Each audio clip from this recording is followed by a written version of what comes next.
தேவனுக்கு மகிமுண்டாகட்டும். ஆண்டவரும் உலக இரட்சகருமாகிய இயேசு கிறிஸ்துவின் உயிர்த்தெழுந்த உன்னதமான நாமத்தினாலே இந்த கால வேளையில் உங்கள் யாவருக்கும் ஸ்தோத்திரம். பிரியமானவர்களே, சத்திய வழியே நித்திய வாழ்வு என்ற வாயிலாக உங்களிடம் வேத வசனத்தோடு சந்திப்பதில் மிக்க மகிழ்ச்சி.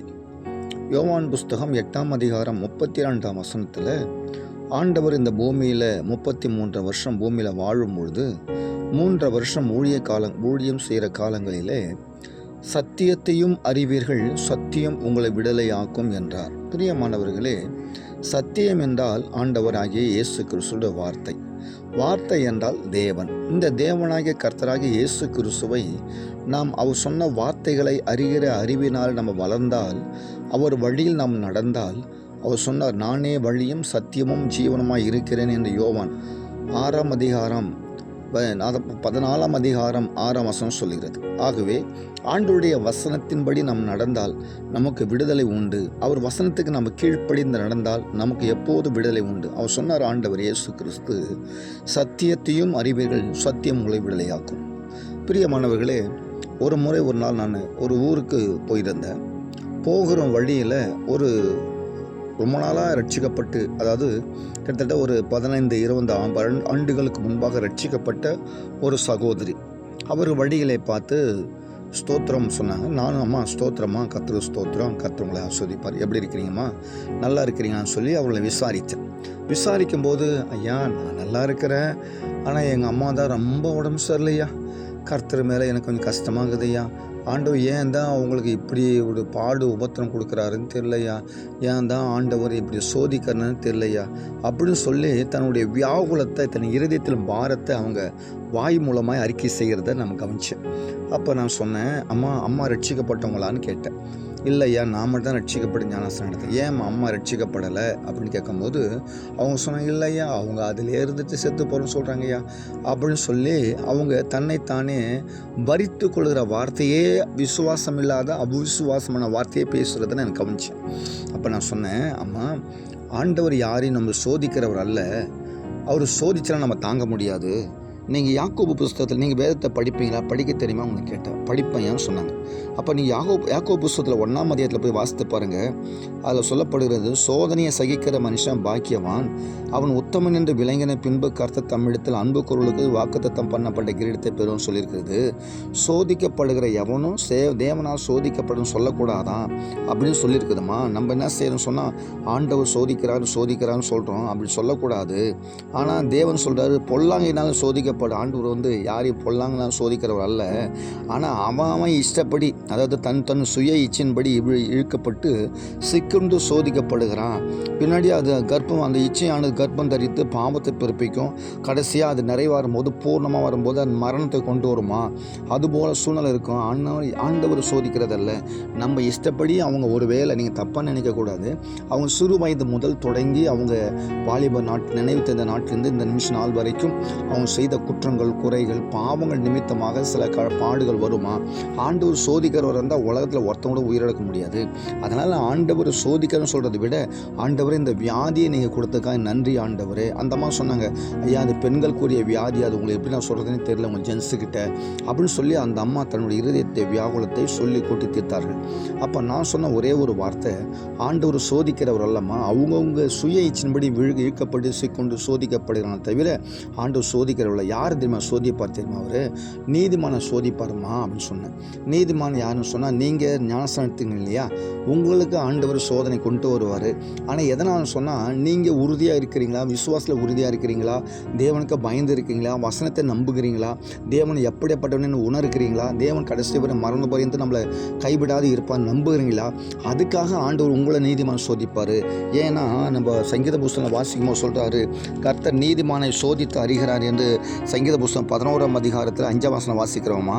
கர்த்தர் நீதிமானை சோதித்து அறிகிறார்னு சொல்லி. ஆனால் துன்மார்க்கனை என்ன செய்கிறார் வசனம் சொல்கிறது, துன்மார்க்கன் கொடுமையில் பிரியப்படுகிற அவர்களை வெறுக்கிறாராம். அப்போ ஏற்கனவே உங்கள் அம்மா தவறான பாதையில் இருந்திருப்பாங்க. இந்த உலகத்தில் யார் தவறு செய்தவங்க இல்லைம்மா, ஆனால் பாவிகளை ரட்சிக்க தான் கிறிஸ்து உலகத்தில் வந்தார். உங்கள் அம்மா ரட்சிக்கப்படனால அந்த பாவம் மன்னிக்கப்படாமல் அப்படியே அந்த வியாதியை சிக்கொண்டு இருக்கிறாங்க. அதனால் நீங்கள் இயேசுவை ஏற்றுக்கொண்ட நிமித்தமாக இது வரைக்கும் உங்களை வச்சிருக்கிறாரு. அதனால் நீங்கள் உங்கள் பாவத்தை மன்னித்தது போல் அவங்க பாவத்தை மன்னிக்கணும்னு சொன்னால் அவங்களும் இயேசுவை ஏற்றுக்கொள்ளணுமா? அப்படி வியாதி ஒருவேளை இயேசுவை ஏற்றுக்கொண்ட பிறகும் ஒரு வியாதி பலவீனம் வருதுன்னா உங்கள் விசுவாசத்தை பொறுத்து ஆண்டவர் விடுதலை தருவார். உங்களுடைய கிரியைகளை பார்த்து விடுதலை தருவாருமா. அதனால் நீங்கள் சொல்லுங்கள், தாவீது கூட இப்படி சொல்கிறாருமா, உபத்திரம் படுறது நல்லது என்று நான் எண்ணுகிறேன் ஆண்டவரே, அதனால உன் பிரமாணத்தை நான் கற்றுக்கொண்டேன் என்று சங்கீதத்தில் வாசிக்கிறேன். 119 வாசிக்கும் 71 வாசம் சொல்லுதலம்மா, நான் உபத்திரம் பட்டது எனக்கு நல்லது, அதனால உன் பிரமாணங்களை கற்றுக்கொண்டேன்னு சொல்கிறார் இல்லையா? அதனால் இந்த வியாதி நல்லதுன்னு சொல்லி ஜெபம் பண்ணிக்கமா. ஆண்டவரே, எங்கள் அம்மாவுக்கு இந்த வியாதி வந்ததுக்காக ஸ்தோத்திரம், இது நிமித்தமாக இவர்கள் செய்த பாவத்து நிமித்தம் மன்னிப்பு கொடுங்கப்பா, விடுதலை கொடுங்கப்பா. நீங்களும் ஜெபம் பண்ணலாம். அந்த அம்மா உங்கள் அம்மாவுக்கும் இப்படி சொல்லுமா, ஏசப்பாட்ட நீ சின்ன வயசுலேருந்து செய்த பாவத்து நிமித்தமாக தான் இந்த வியாதி வந்திருக்குமா, அதனால் ஏசப்பாட்ட ஆண்டவர்கிட்ட மன்னிப்பு கேளுங்க. இன்றைக்கி மனம் திரும்பிய வயசான 70 வயசாக சொன்னாங்க அந்த அம்மா.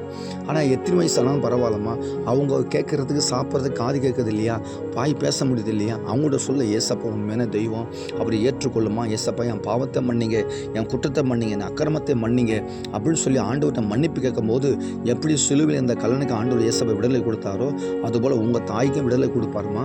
நீ போய் சொல்லுமா அப்படின்னு சொன்னேன். அப்படியே ஐயா, ரொம்ப நாளாக எனக்கு தெரியாது, இந்த சத்தியம் தெரியாதுயா. ஒருவேளை அந்த வியாதி நிமித்தம் அந்த வியாதி பாவத்து நிமித்தம் அந்த வியாதி வருதுன்னு எனக்கு தெரியலையா. நான் இன்றைக்கி போய் எங்கள் அம்மா சொன்னேன், இந்த நல்ல வார்த்தையை நீங்கள் எங்கள் அம்மனுக்கு சொல்லி கொடுத்ததுனால ரொம்ப நன்றியா, ரொம்ப தேங்க்ஸ்யான்னு சொல்லிட்டு அந்த அம்மா ஒரு சோத்திரம் சொல்லிட்டு போயிட்டாங்க. பிரியமானவர்களே, நான் என்ன சொல்ல வரேன் அப்படின்னு சொன்னால், சத்தியத்தை அறிய வேண்டும். நம்ம வேதத்தை நன்றாய் நம்ம படித்து கற்றுக்கொள்ள வேண்டும். சபையில் போகும்போது கூட ஊழியர்கள் சொல்லிக் கொடுக்குற வார்த்தையை நம்ம கவனிக்க வேண்டும். எதனால் எந்த பிரச்சனை நீங்கள் யோவான் புஸ்தகம் 5ஆம் அதிகாரத்தில் வாசித்து பாருங்கள். 38 வருஷம் வியாதி உள்ள மனுஷன் எப்படி சுகம் வச்சது? அவன் 38 வருஷம் வியாதி உள்ளதுக்கு என்ன காரணம்? அவன் செய்த பாவம் தான். அப்போ யோசித்து பாருங்கள். ஆகவே கர்த்தருடைய பிள்ளைங்க ஆண்டவர் அவனை பார்த்து சொன்னார். ஒரு முறை ஆலயத்தில், தம்பி நீ சுகமாக இருக்கிறேன்னு கேட்டார். ஆமாம் ஆண்டவர், நான் சுகமாக இருக்கிறேன்னு சொன்னேன்.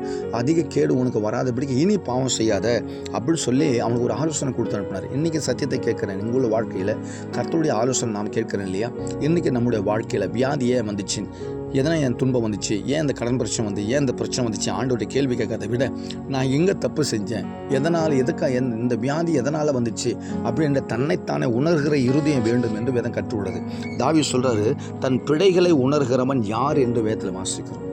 தன் பிழைகளை உணர்கிறவன் யார் என்று வாசிக்கிறோம். பிரியமானவர்கள், நம்முடைய பிழைகளை உணர்ந்து வாழ கற்றுக்கொள்ள வேண்டுமா? அப்படி உணர்கிற இருதயம் நமக்கு தர வேதம் சொல்கிறது. சங்கீத புஸ்தகத்தில் 19ஆம் அதிகாரத்தில் 12 வசனம் வாசிக்கிறேன். தன் பிழைகளை உணர்கிறவன் யார்? மறைவான குற்றங்களுக்கு என்னை நீங்கள் ஆக்கும் அப்படின்னு சொல்லி தாவீது சொல்றார். துணிகரமான பாவங்களுக்கு உமது அடியனை விலக்கி காரும், அவைகள் என்னை ஆண்டு கொள்ள ஒட்டாதிரும், அப்போது நான் உத்தமனாகி பெரும் பாதகத்துக்கு நீங்களா இருப்பேன் என்று சொல்லி ஆண்டவர்கிட்ட ஒரு ஜெபம் வைக்கிறார். பிரியமானவர்களே, இந்த சத்தியத்தை கேட்குற உங்கள் வாழ்க்கையில் ஒருவேளை வியாதி நீங்கள் படுக்கையில் இருக்கிறீங்களா, பலவீனத்தில் இருக்கிறீங்களா, ஒருவேளை சோர்ந்து போயிருக்கிறீங்களா, எது நிமித்தமாக இருக்கிறீங்கன்னு தெரியாது. ஆனால் ஆண்டவர் வார்த்தை சொல்கிறார், உங்களுக்காக சொல்கிறார்.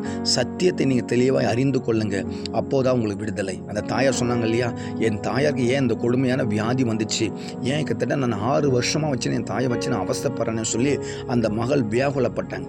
ஆனால் அந்த சத்தியத்தை சொல்லும்போது அவங்க சந்தோஷப்பட்டு ஏசப்பா கிட்ட நான் வேண்டிக் கொள்ளும் போது மாத்திரமல்ல, என் தாயார் செய்த பாவங்கள் இருக்குமே அதுக்காக நான் மன்னிப்பு கேட்குறேன், ஏசப்பாட்டு போய் மன்னிப்பு கேட்குறேன், பரிந்து பேசுகிறேன், ஆண்டவர்கிட்ட போயிட்டு மன்றாடுகிறேன், என் தாயார் நான் அறிக்கை செய்ய சொல்கிறேன் சொல்லி அந்த சகோதரிகள் புறப்பட்டு போனாங்க.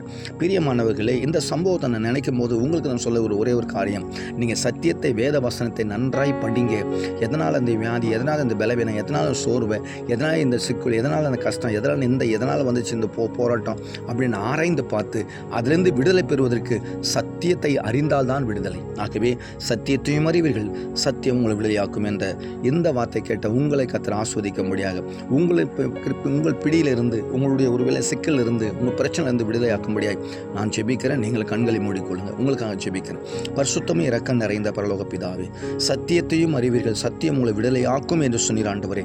இந்த சத்தியத்தை கேட்டுக்கொண்டிருக்கிற அருமையான சகோதர சகோதரிகளுக்காக, பெரியவர்களுக்காக, சிறுவருக்காக, தேவதாசருக்காக ஜெபிக்கிறேன். எஸ்அப்பா, வியாதி நிமித்தமாக, பலவீன நிமித்தமாக, துக்கத்தோடு, கவலையோடு, கண்ணீரோடு, பல பலவிதமான பாடுகளோடு உபத்திரங்களோடு கடன் பிரச்சனையோடு வாழ்கிற ஒவ்வொரு நிந்தையோடு இருக்கிறவர்களுக்காக ஒரு பிரிவினாவுடைய சூழ்நிலை இருக்கிற ஒவ்வொருவர்களுக்காக ஜெபிக்கிறேன். கர்த்தர் பெரிய விடுதலையும் சமாதானம் தந்து நீர் உம்முடைய சத்தியத்தின்படி அவர் அறிந்து கொண்டு உணர்வடைந்து மனம் திரும்பி தன் பாவங்களை மறக்கிறவன் யார்? அவைகளை விட்டுவிட்டு அறிக்கை செய்தால் விட்டுவிட்டால் ஆண்டவரே நல்ல வாழ்க்கையை அமைத்துக் கொடுக்கிற தெய்வம் என்று அறிந்து கொள்ள உதவி செய்வீராக. ஆண்டவரே தன் பாவங்களை மறைக்கிறவன் நல்ல வாழ்க்கை வாழ முடியாது சொன்னீர். ஆண்டவரே பாவத்தை அறிக்கை செய்து விட்டுவிட்டு உமக்கு சாட்சி அவள் உதவி செய்யும். ஏசு ரத்தம் செய்யும். ஏசு மூலம் வேண்டுகிற நல்ல பிதாவே. ஆமேன், ஆமேன், ஆமேன்.